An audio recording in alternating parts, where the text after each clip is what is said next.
महोदय, 26 नवंबर 2015 को संविधान सभा के प्रारूप समिति के अध्यक्ष डॉक्टर भीमराव अंबेडकर की 125वीं जयंती के अवसर पर भारत सरकार ने पहली बार संविधान दिवस मनाया और तभी से 26 नवंबर को हर साल हम संपूर्ण भारत में संविधान दिवस मनाया जा रहा है।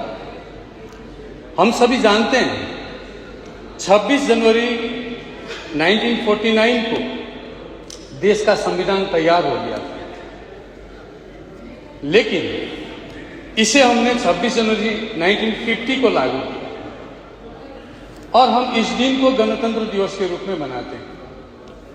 हालांकि 26 नवंबर को संविधान दिवस के रूप में मनाया जाता है क्योंकि 26 नवंबर 1949 को संविधान को अनाधिकृत रूप से अपनाया गया।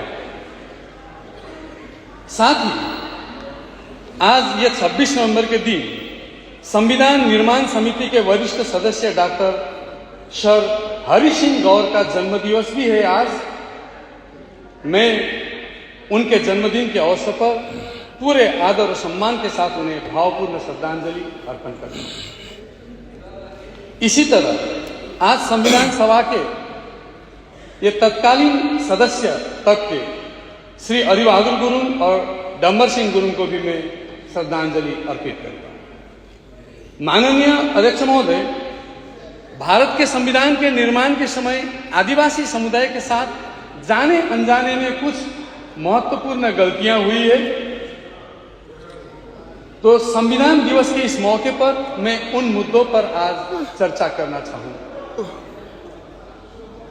भारतीय संविधान ने विशेष रूप से गोरखा, राजवंशी, आदिवासी, मेचे, टोटो, रावा जैसे भारत के अन्य भी कई आदिवासी समुदायों के भूमि के अधिकारों को पूरी तरह से सुरक्षित नहीं किया है।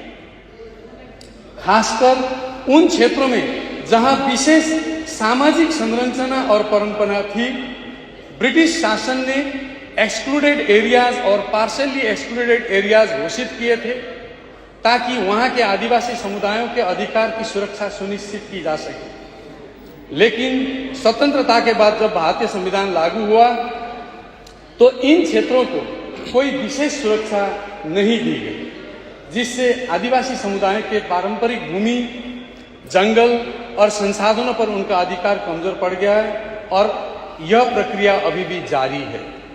हमें लगता है हमें सबको मिलकर इसके ऊपर चिंता करना चाहिए, इसका हल निकालना चाहिए। दूसरा, प्रकृति पूजक, मूलवासी और आदिवासी समुदाय को संविधान में हमारे हिंदू समाज के उपवर्ग मानकर शामिल किया गया है भी, हम विश्वास करते हैं, लेकिन उनका प्रकृति के साथ जुड़ा हुआ एक मौलिक धर्म है, उसको कहीं ना कहीं चोट पहुंचा है। इसको सुरक्षा देने की कोई जगह हमने नहीं बनाई।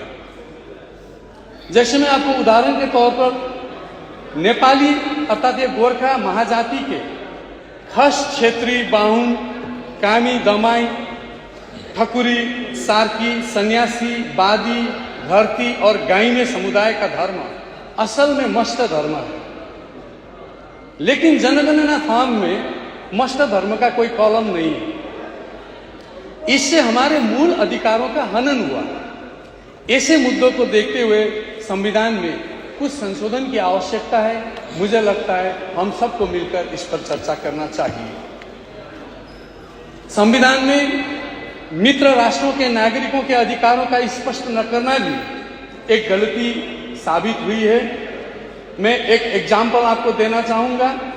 भारत नेपाल मैत्री संधि 1950 में संपन्न हुई थी, जिसने दोनों देशों के द्विपक्षीय संबंधों को मजबूत किया।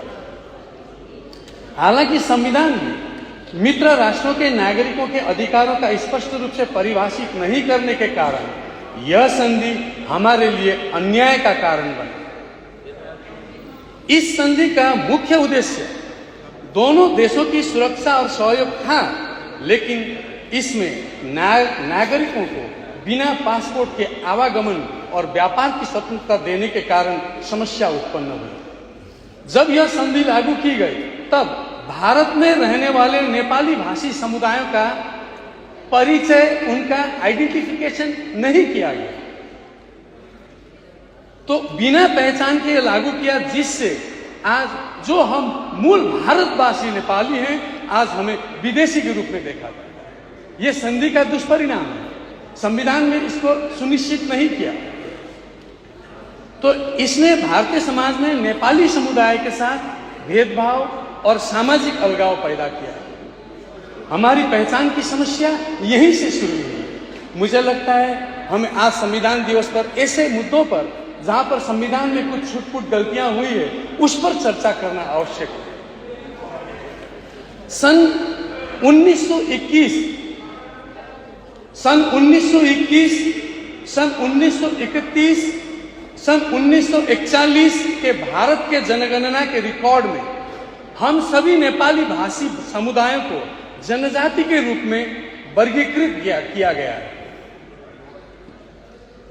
1941 की जनगणना 10 साल के लिए डिकेडल होता है। इसका मतलब हम 1951 तक जनजाति थे। मतलब जब भारत स्वाधीन हुआ तब भी हम ट्राइबल थे। और 19 दिसंबर 1946 जब संविधान सभा चल रहा था, संविधान सभा ने 19 दिसंबर 1946 को गोरखाओं को जनजाति के रूप में, मतलब गोरखा जनजाति होने का जिक्र तत्कालीन संविधान सभा में किया गया था, माननीय डम्बर सिंह गुरुङ जी। तो 1949 में भारत में जब संविधान लागू हुआ, ये बहुत जरूरी बात है, 1949 में जब भारत में संविधान लागू हुआ तब भी हम जनजाति थे। लेकिन जब 6 सितंबर 1950 को अचानक राजतंत्र संख्या 40, the constitution schedule tribe order 1950 लागू हुआ, जिसके तहत नेपाली अर्थात गोरखा जाति ने जनजाति का हक खो दिया। उस समय जब स्थापित जनजातियों का उनका हक छीनने का सामना करना पड़ा, तब संसद में इस मुद्दे पर कोई बहस नहीं हुई। यह संवैधानिक रूप से अन्याय का एक बहुत बड़ा उदाहरण है। We were listed as a tribe, we were delisted, now we want to be relisted. संविधान में इसका संशोधन आवश्यक है। मैं इस हाउस के माध्यम से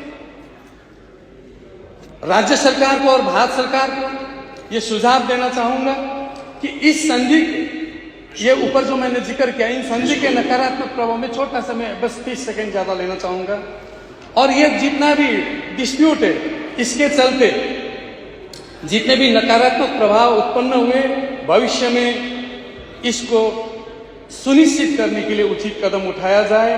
भारतीय संविधान के निर्माण में आदिवासी समुदाय के न्याय और समानता को सुनिश्चित करने के लिए कुछ पहलुओं पर ध्यान दिया गया था, लेकिन वास्तव में यह है कि उनके मुद्दों का प्रभावी और व्यवस्थित समाधान अभी भी बाकी है।